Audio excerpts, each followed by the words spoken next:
Dito sa social media, matatawag kang mabait. Kasi ang batayan dito, pag may pera kang ibinibigay sa tao. Yun kasi ang ano na ngayon ng mga tao, basihan ba?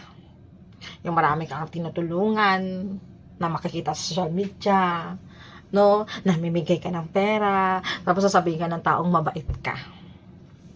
Sa totoo lang, para sa akin, marami namang peke talaga na tumutulong para lang sa for views, para lang sa for fame, no? Pero deep inside naman talaga, hindi talaga sila mabait. Yun nga, pakitang tao lang. Kasi ang tunay na mabait, sa totoo lang, ay may respeto sa kapwa niya. So bagay, kasi paano ka magkakaroon ng respeto sa kapwa mo kung ikaw mismo, sarili mo, hindi mo nire-respeto? Diba? So yun ang basihan ko sa pagiging mabait. Kasi ang dami natin nakikita dyan eh. Alakas nilang makatulong talaga.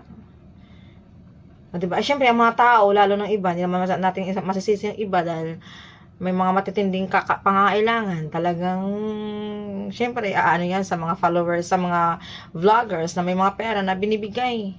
Kaya marami talagang magpa-follow sa'yo yan. Pero tingnan mo, pag wala ka nang maibigay, hindi ko na alam kung papansinin ka pa. Hay, nako. Mahirap kasi talagang pag sinanay mo yung followers mo sa pera.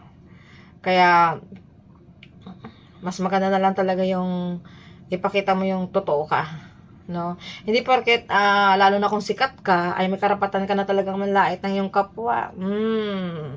Tandaan, bago tayo manlait ng iba, tingnan muna natin ating sarili sa salamin.